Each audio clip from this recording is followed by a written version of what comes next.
Good afternoon, everyone. Thanks for joining our webinar today, Thermal Energy Solutions. This is part one of our three-part Cold Chain Innovations webinar series, which is brought to you by Tippmann Innovation.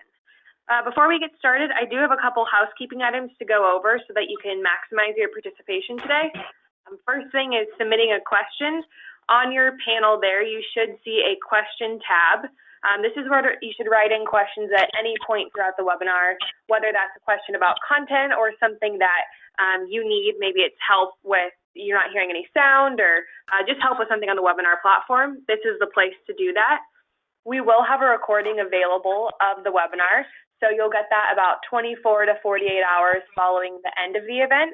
And if you want to write in any questions at any point that you want read offline or answered offline, feel free to just include your email in that question, and we will take care of that and get to all those questions at the end of the webinar. So now I would like to introduce the sponsor of the Cold Chain Innovation webinar series, Rob Adams with Tippmann Innovation, to introduce our speakers.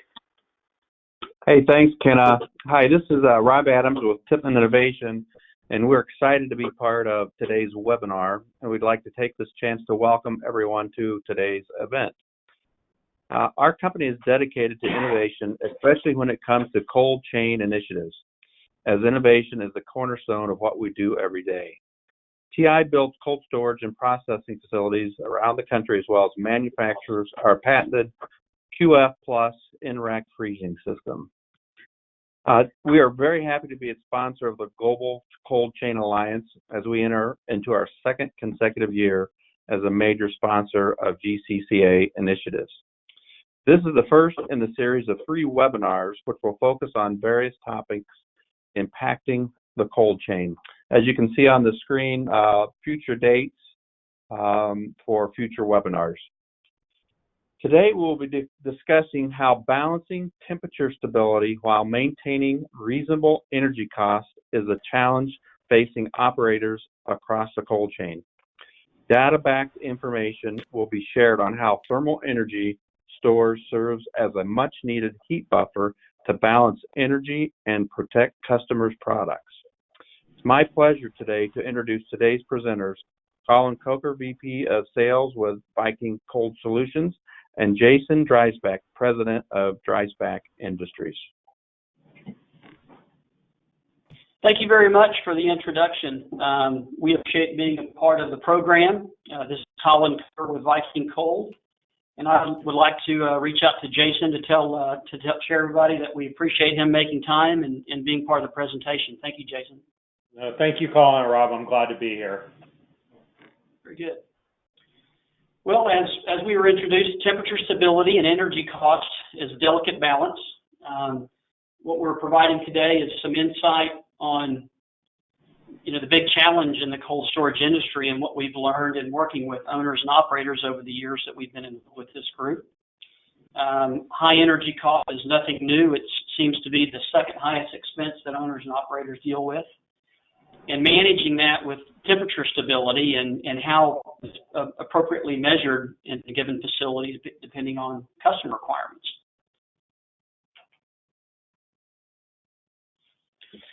So what we've learned is the old solution of flywheeling is one way that owner and operators have dealt with the challenges. Some of the considerations that are made in considering flywheeling is the thermal mass in the room, the type of product, how much product, where it's located, different heat infiltration measures, measure of air or product temperature, how those measures are taken. There's also a cost sub-freezing to basically reap the benefit of the float or ride time. So cooling down colder than you normally would freeze your room in order to maximize the float or ride time to mitigate those high energy costs. And then what are the risks associated with that approach in flywheeling? And what we've learned is food quality and safety are paramount in the industry. Through serving customers directly, through maintaining the food quality and maintaining a safe environment for the food and the employees, making sure that's paramount consideration when taking flywheeling into consideration. What we've also learned while we've dealt with the scientists community is that we've consulted with industry experts that have been studying food and freezing quality measures for over 20 years. We've learned that the fluctuations can cause different types of microfalling and crystallization of the food components. Foods can have various states of freeze-thaw states, depending on when they're placed in a room, where they're placed in a room, how long they've been in a given room, and how slow refreezing in particular leads to large crystals and food degradation and loss of shelf life. I think what we've seen in the industry is there's been a lot of effort in blast freezing over the years to make sure that that quick freeze minimizes the degradation of the food, and we can see why based on scientific community research. Typically, the air temperature follows the temperature, and those are some things that we'd like to discuss a little further.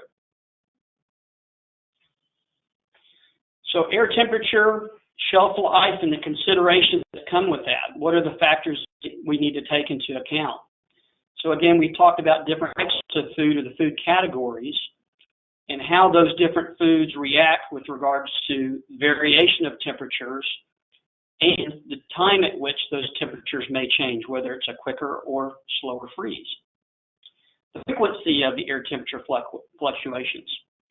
So for example, if that is a very quick cycle or a long-term cycle, and then the magnitude, how far of a spread it could be from the lowest to the highest temperature in that room, and is the food basically the recipient of that delta in that high and low temperature.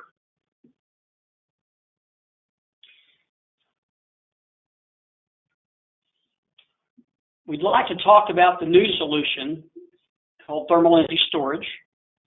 And Jason, I'd like to involve you a little bit in the conversation. There are many benefits that thermal energy storage provides, especially when considering a flywheeling approach or cycling of the equipment to reduce the overall refrigeration. But there's a temperature stability, reduced energy cost, many refrigeration efficiencies that could be gained, all in order to maintain the food quality and the safety considerations. But Jason, based on the previous 3 slides, you may offer a few comments on what your experience has been with customer contracts or obligations that you may have and considerations that you take into account when managing your own facility. Yeah, Collin, I think this is something we've been working with Viking on for probably the last 6 months or so as far as implementation at our Richmond facility, and we've seen a dramatic stabilization of our room temperatures and a dramatic increase in the amount of time that we're able to float without running the refrigeration units or minimally running the refrigeration units to maintain the temperatures. So, we handle a lot of bakery goods at this facility, so temperature stability is really an important category that we're looking at, and we were always very limited on the amount of shut-off time that we were able to do prior to putting in the phase change material. Since doing that, we've increased our float time by a factor of 3 times. Excellent. Well, good. Well, thank you for those comments. I'd like to point out while we're on this slide is that some of the sub-points in each category in particular. So not only is there a flywheel effect of load reduction, but there's also efficiency effect from reducing total kilowatt hours, which goes into the reduced energy and refrigeration efficiencies by virtue of moving more of the compressor runtime when the ambient temperatures are lower, and you gain lower condensing temperature efficiencies. The improved food quality and safety aspect comes directly from managing the heat in and out of the cells much more effectively than in and out of a frozen box of refrigerated and frozen foods. So 85% of heat infiltration, whether it's through normal operations of door openings, through the envelope penetration,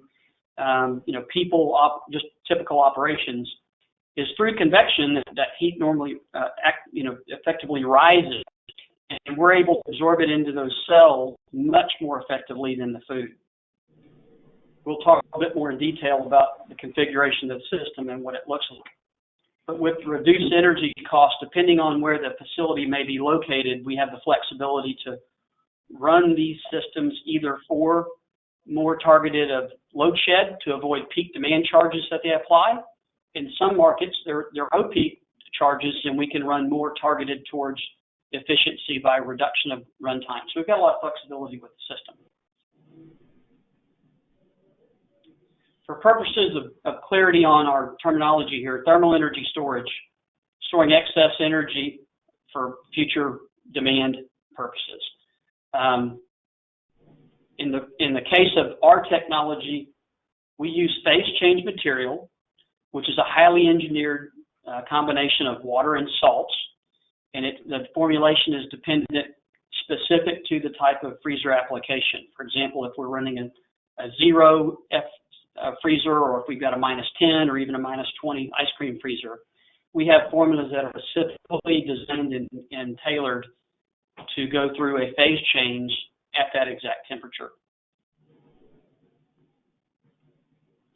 So this is the first picture in this presentation that we've shown of what a system looks like as it's installed. There are lots of things that I'd like to point out in the picture before we dive into some of the points. The fundamentals of the cells, what we like to consider an elegantly simple system. The cells are individually sealed cells, so there's no running fluid, there's no mechanical aspect to the system. They simply are put together in these different modules. They're laid on top of a racking system. We have flexible installation methods that vary a little bit from what you're seeing here. If there's pallet positions on the very top rack, we have something called a wire deck that fits right underneath that top pallet position. But as you can see in the very background of this picture, you can see the evaporator fans. So the key to our ability to manage that heat in and out of the cells more effectively is by virtue of using the existing refrigeration equipment and the air flow from the evaporator fans. As those fans run, it circulates air in and around our cells. We're pulling heat out at the same time we're going through a recharge when we're running, and we can do that much more effectively versus a traditional system that would be pulling that heat in out of the food. 3 points I would like to point out in particular is not only are we absorbing that heat more effectively, but in item 70, we have a great stabilization aspect, and we've got some additional slides that we'll talk about the data to support how we're better managing that heat in the cells and keeping the food at a much more stable temperature. And then the third main point I'd like to point out here, in addition to the other points that are made, is that we've got a thermal backup protection. So when you've got a facility, obviously the picture here is a fairly large industrial site. If you experience a power outage or a mechanical failure, having your facility installed with thermal backup protection offers 3 times more ride time than you would otherwise have just riding on the thermal mass of the food. So in many cases, you've got a great deal of protection beyond just closing your doors and limiting your operation.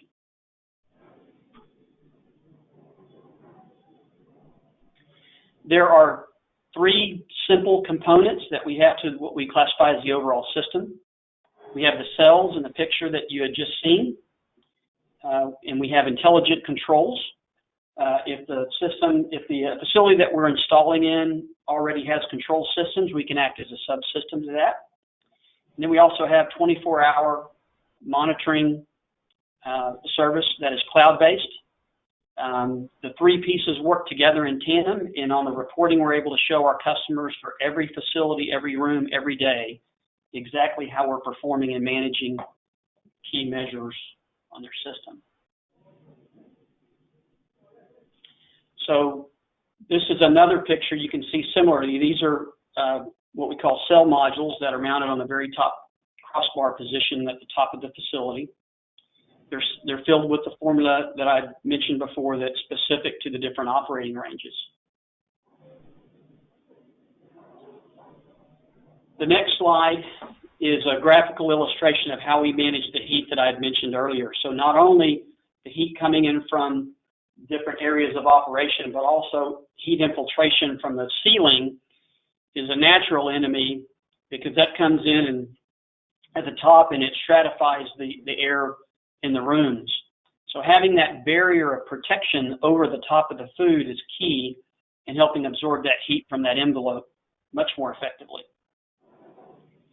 When it comes time to remove that heat, many times in our early days we were challenged by engineers. I think Jason helped us be a little bit more eloquent on how we explain this, but we do not defy the laws of physics. It is definitely BTUs in, BTUs out, because it takes energy to remove the heat and recharge the cells. But the amount of kilowatt hours used to remove that heat is not constant. And when we move more of that refrigeration runtime to an evening and morning hours when ambient temperatures are where you gain a great deal of efficiencies. So there are many elements of consideration, and when we remove that heat, we can remove it from those cells 5 times faster than we could otherwise remove the heat from a frozen food, because there's only one R value in the plastic HDPE that we're pulling the heat. Jason, I'd like to pull you in a little bit more on conversations around the daily reporting. This is an example report. It's a lot of data and very busy here, and we'll dive into a little bit more specifics on how we monitor and basically the daily report card that we provide our customers on our performance. But we're monitoring many aspects. We're monitoring the food, the air, and our cell temperatures. We've got a lot of detail around the kilowatt hour and demand usage and validation of energy savings. So Jason, you could, I'll scroll to this next page and I'll point out a few pieces, but you can maybe elaborate and help the audience understand a little bit more about, has this changed your facility? Has it interrupted your operations? And what benefits have you seen from the inside based on how you've been able to operate your facility more efficient overall? Sure, be glad to. So, I mean, the validate. Yeah, go ahead. Okay, well, the validation, I'll start at the top and let Jason jump in, but the 23% savings in this example right here is against the baseline compared to installation of our system. We've got a peak demand measurement, and then on the right-hand side, you've got product, space, and cell. That's important that we're measuring all three, because depending on what we're trying to solve for, whether we're running for reduced kilowatt hours or whether we're shifting load, we're always maintaining the target temperatures of the customers at the location. So in this case, we show the food temperature and how we've managed that across a long period of time.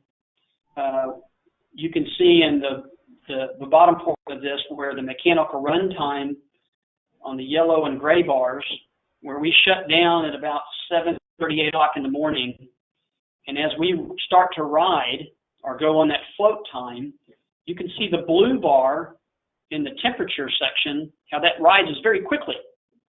And then it starts to flatten out quite a bit. But still, there's no refrigeration runtime. Something's happening there.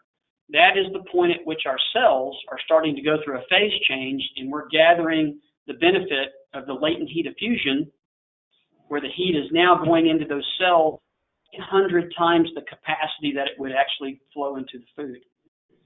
Now that those cells are in the latent stage, we start to manage the slide valve on the compressors, where we have a managed rise. We rotate in and out different evaporator groups to destratify the air to keep the heat moving upwards, to make sure that it's going into the cells as target, and how we're maintaining those temperatures within the customer tolerance. So I just went over a lot, but Jason, if you could help reinforce some of what you're seeing in your operation. Yeah, I think this is certainly representative of what we're seeing in our operation. I think, the biggest thing for us to note as operators is that, prior to doing this, we were pulling down an additional 4 to 6 degrees below where we're currently having to, and we were achieving much less float time. We were only achieving a float time of about 6 hours. So this is really changing the way that we're operating. The other thing, in addition to the reduction in the demand and the reduction in the total number of kWs used, we're also able to be somewhat selective of when we're choosing to run the system based upon cost basis. For us here in PG&E territory, we have different rates that apply at different times of the day. So being able to be selective about when we're running the equipment to make sure that we're running it at the cheapest possible time is also providing additional paybacks beyond what's described here as well. Excellent. Thank you for those points. So this is one of, when I talk with different owner-operators, I like to refer to this piece. This is the demand chart, which is part of the overall report, but this is what I call where the rubber meets the road. This is a very graphical illustration on the daily report. In this case, this is a wintertime example of one of our test facilities where we're running about 700 kW. And we staged down the compressors to accommodate that target peak time, as Jason just mentioned. So from roughly about 8 o'clock in the morning until about 9:30 in the evening, not only are we mitigating the peak period, but we're also mitigating usage and demand during the mid-peak.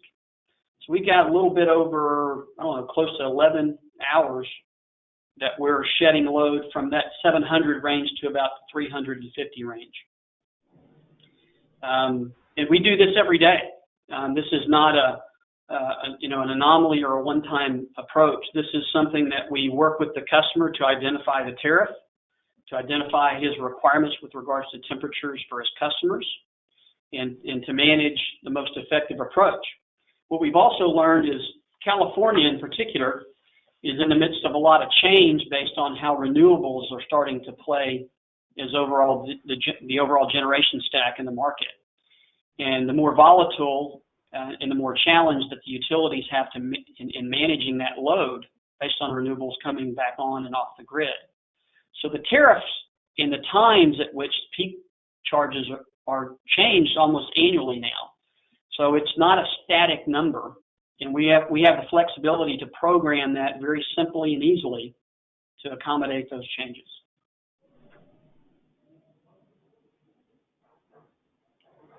Now, we've talked a lot about the concerns around product and food quality.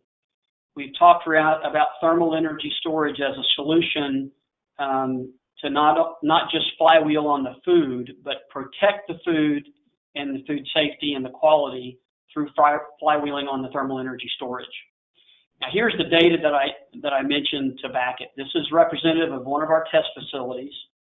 And Jason can talk a little bit more about what he experiences, but this shows this is an industrial site, and this is a lot of stuff going on here, fairly busy. But if you look at the orange lines and the blue lines, the thicker shaded lines are basically measures that we've taken of temperature at the high portion at the top of the rack, and then at the center of the rack. And the orange is without TES, or without the thermal cells.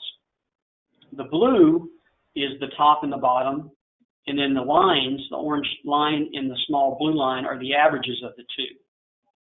So in this particular facility, the upper control limit was a +1 temperature. So you can see on the far left, right here, where 0 is where the test starts. We did multiple days, and this is where we were able to align as closely as possible those 2 dates as a starting place.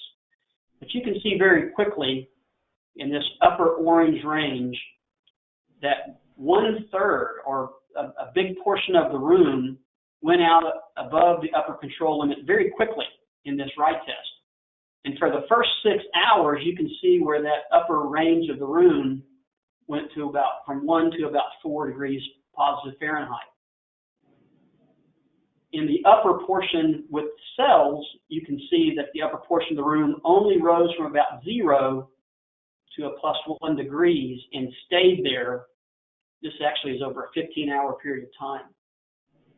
So the average of the two, of the upper room and the middle of the room, obviously the middle of the room down below is packed with food, and you've got much more consolidation and condensed area of mass. But that's part of the delicate balance of the flywheeling effect, is that there's many portions of the room that aren't protected, and that the food quality suffers through flywheeling without careful consideration.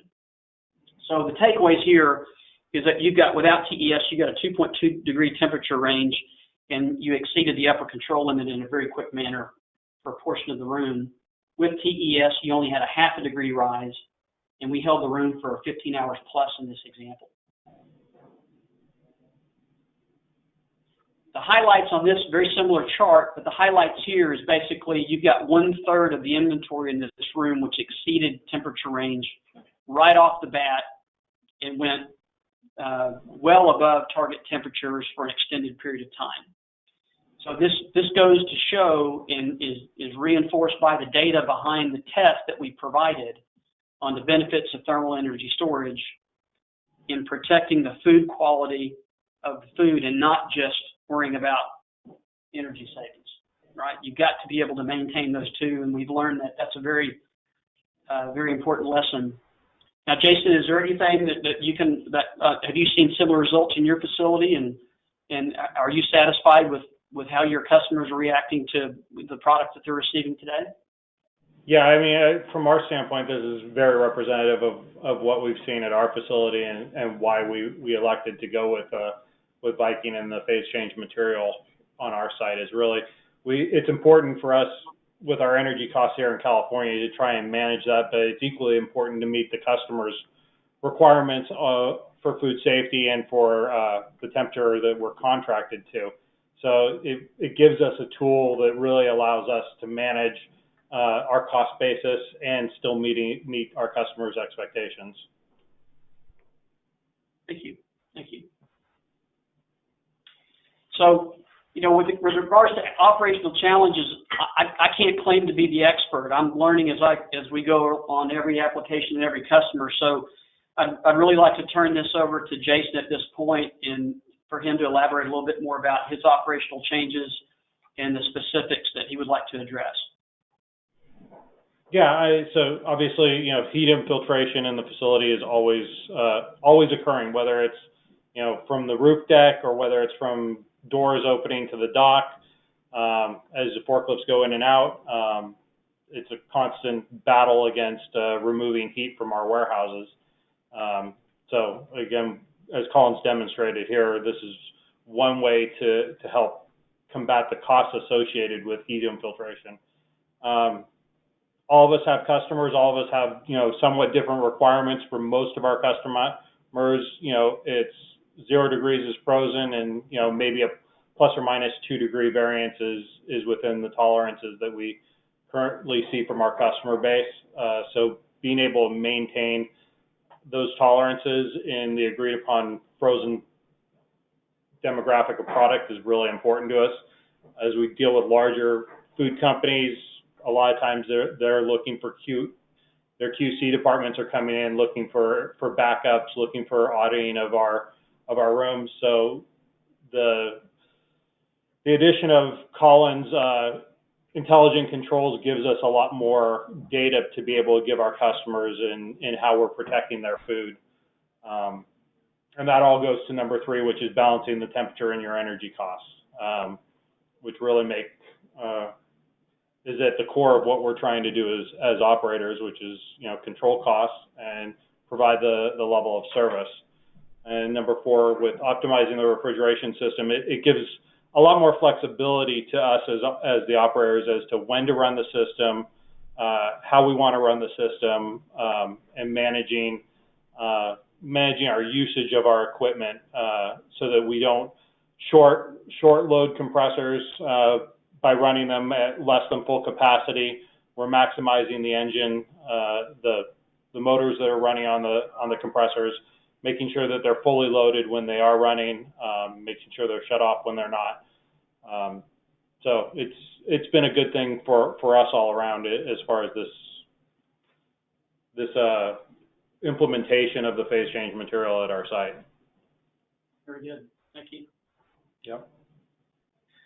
So a few last closing questions before we open up to the floor, and I encourage our audience to please, pose questions. You've got a good audience. You've got a good owner-operator here, and we appreciate Jason's time. But, how could you elaborate a little bit more on how we've addressed specific challenges?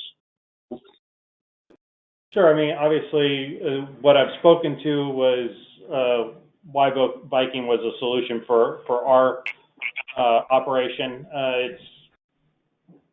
It's a unique take.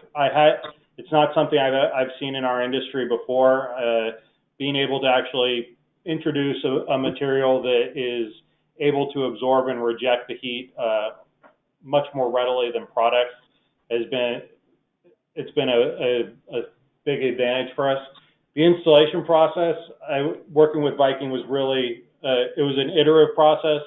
They work with us on a daily basis to the way we handle our installation, because we are mostly fully occupied, is we would, agree to upon a daily scope of what the crew could get done as far as installing the next day. We would empty out 4 to 6 bays of product, which would represent the next day's worth of work on our evening shift. And so we were able to kind of piecemeal the installation without severely impacting occupancy or really impacting the day-to-day operations of the plant to any large degree. And the results, we're seeing great results. We're seeing paybacks beyond what we initially projected, and are very happy with our decision to move forward on this at this point. All right, well, good. I'm always happy to hear that. Thank you very much for that, Jason. So at this point in time, we'd like to open up the floor. We've discussed a lot of detail. We've taken the audience through a journey of your particular application, but I'm hoping that we'll get good participation on questions that you have an opportunity to ask at this point in time. Hey, Collin and Jason, this is Rob. Hey, we're getting a few questions. One question was the ROI. Can you talk about the ROI on the product? Yeah, I can highlight that, and I'll ask Jason to reinforce. But we've got, I think, Jason, with the expectation, Jason decided to do a direct purchase on the system. I think the number in his particular market, and based on how we decided to run, was somewhere in the neighborhood of about a 36-month simple payback return. Based on our performance right now, not even taking into account additional demand charges that will reduce during the day, during the summertime in particular, I think we'll probably end up being somewhere in the probably mid-20 on Jason's facility after we get a full summer under our belt. However, we are targeting a subscription and service model to where it can be a big capital expense on a lot of larger facilities. We have partnered up with some creditworthy financing partners that want to invest in this industry. They want to put their capital dollars at work by helping install the system at no charge to the owner-operators, and they share in the upside on the savings across that approach. So we've got a lot of options for owner-operators to consider and get this in as soon as possible, because we can show easily after we take an initial site survey and walk through on a given facility. We have a pretty good idea of what we're able to do based on the facilities that we've installed so far. If those numbers look right, we'll come back and do a follow-up detailed site survey to tighten the numbers up. But we feel that we've got 97+% of facilities that we see, we have a solution for. Okay, yeah, great. I think just to piggyback on that, it's going to be somewhat subjective to, depending upon your power cost and the formatting of your power bills. So if you're in an area like California where you've got different, higher time of use charges as well as demand charges associated with the bill, your paybacks are going to be much quicker than maybe a facility in the Midwest that has more of a flat line profile of energy charges, and they're not to the degree that we see the rates on the West Coast here. But there will be a reduction in kilowatts consumed, and there's certainly a reduction in demand if demand is a component of your bill. Okay. Hey, this is Rob again. So, hey, just to clarify this, and we're going to talk a little bit about demand. Question, are the bulk of the utility savings claimed primarily demand? And what portion of the savings are energy related? And what type of incentives do utilities provide? Okay, good questions. So in Jason's case, and the example that we've seen in some of the test facilities that we've shown today, anywhere from about a 20 to 25% reduction of kilowatt hours is what we're seeing in Jason's case, as far as where we're moving more of the compressor runtime to areas in the evenings and the mornings where we get greater efficiencies from lower condensing temperatures. So the 25% range is a fair shot on how we're performing there with just kilowatt hour reduction. There will be an incremental demand benefit in these examples that will show that Jason had mentioned. So overall dollar value and the percentage of savings could be in excess of 30 very easily. And then from a utility perspective was the second part of the question. Most of what we've seen in California, for example, you've got the three independent owned investor utilities, PG&E, where Jason's site is located, San Diego Gas and Electric in Southern California, as well as LA and Southern California Edison. So we primarily fit under what's considered a custom incentive program, where we would basically be paid on a reduction of kilowatt hours or KW or both. So depending on what the customer requirements are and what the utility structure is, we basically look at that together with the customer to provide the best program.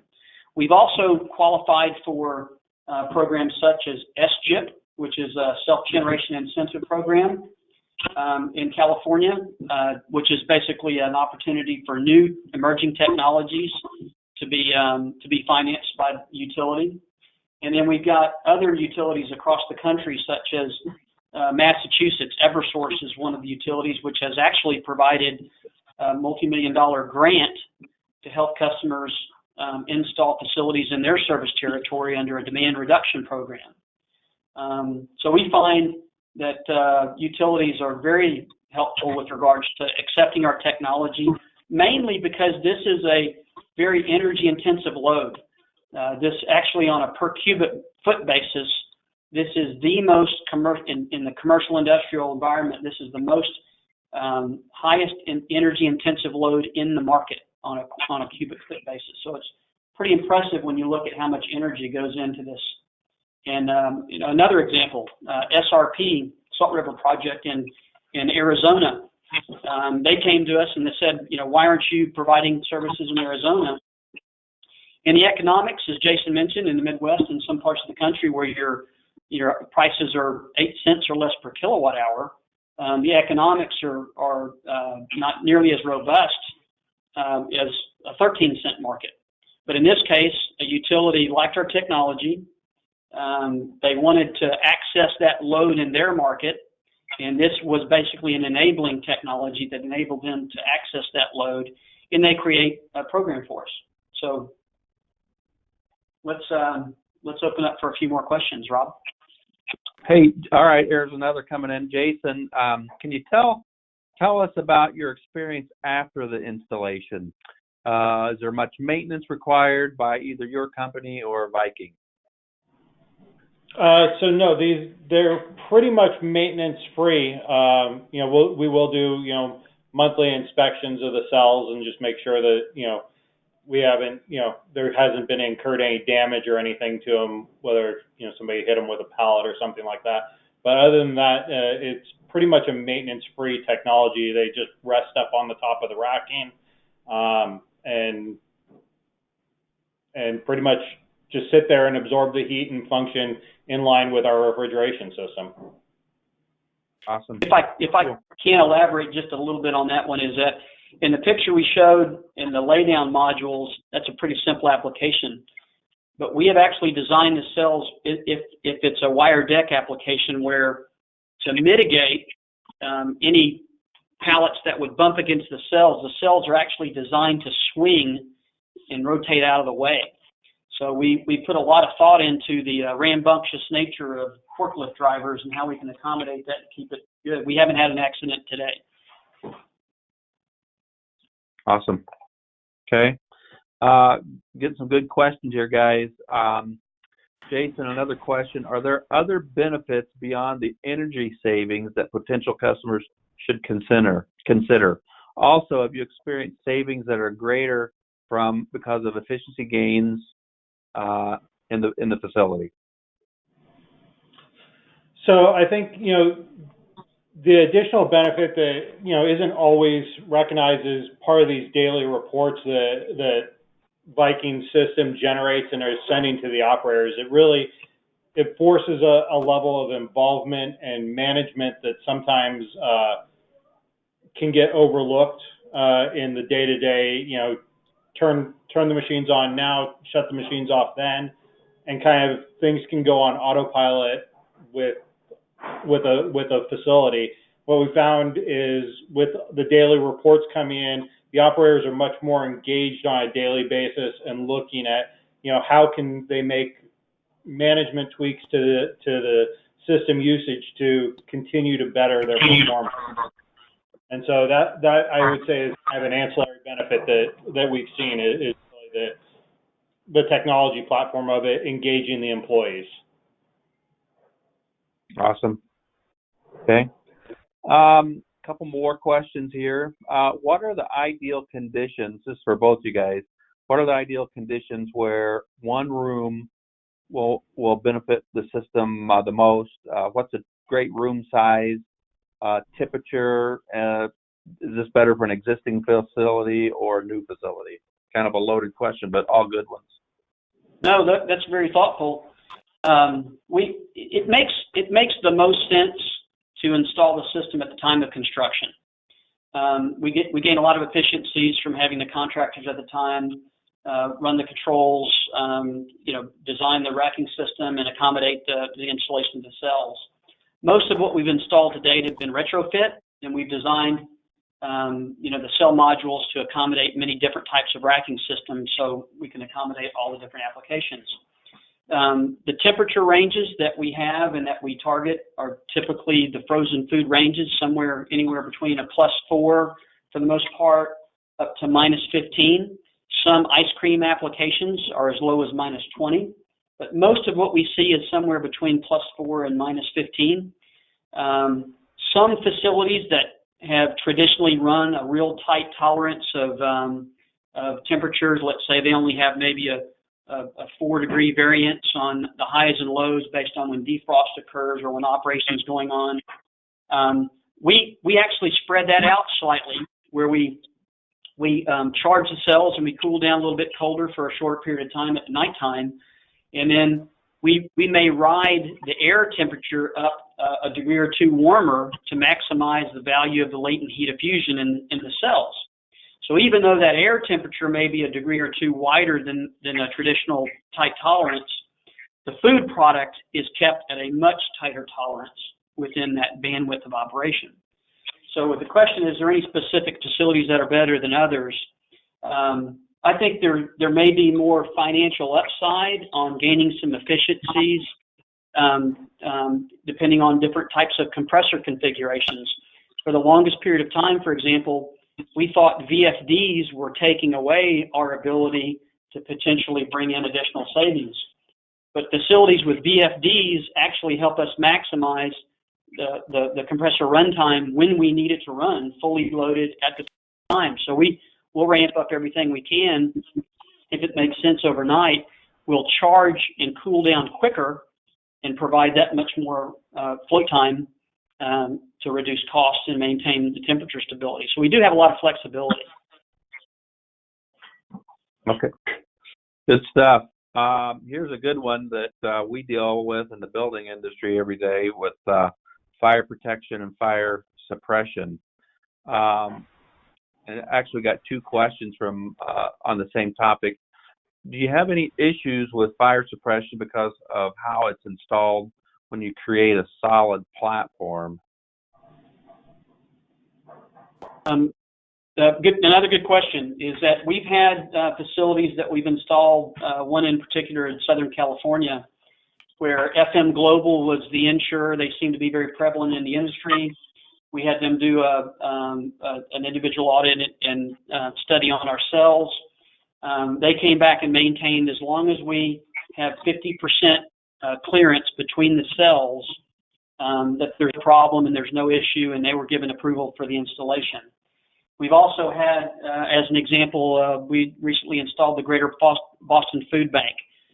Boston is in the Eversource area in Massachusetts, and Boston in particular seems to be much more tight of a region with regard to fire approvals, and we had to go through multiple agencies, the local fire departments, all of which came back with documentation that said they're fine with it. As a matter of fact, they encouraged us to do some additional studies because there was a belief that now that we've got these cells, if there's ever a fire in there, it actually provides potentially additional fire suppression once the fluid is released, which is basically the same. It's just water and different types of salts. So it's the same type of ingredients that you would find in any food. And so we're encouraged to do a little bit more research on that. But we've been able to qualify all those insurance considerations and fire suppression considerations. All right. I think just I'm looking at some of the other questions.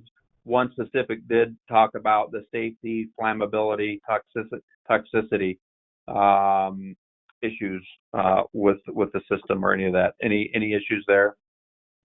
Yeah, it's non-toxic. Different types of salt. Sometimes we have multiple sites in a given formula depending on the application of the freezer. But very environmentally friendly. Very, as I'd say, it's food safe. It's typically the same type of ingredients you would find in any food. Non-toxic. Awesome. I am not seeing any other new questions, guys. So we really appreciate great information. We love everything you guys are doing. That's great for the industry. We appreciate it. So Kenna, I'm throwing it back to you for closing comments and talking about GCCA events. All right. Thank you, Collin, Jason, and Rob, and thanks everyone for attending our webinar today. If you do have any other questions that you think of after the webinar, please feel free to reach out to our speakers with the contact information you see there on the screen, or as always, you can reach out to GCCA headquarters and we can connect you with the appropriate person. There will be a recording of this webinar available. That'll come out about 24 to 48 hours afterwards in a follow-up message. So please keep an eye out for that and feel free to share that with your teammates who couldn't join today.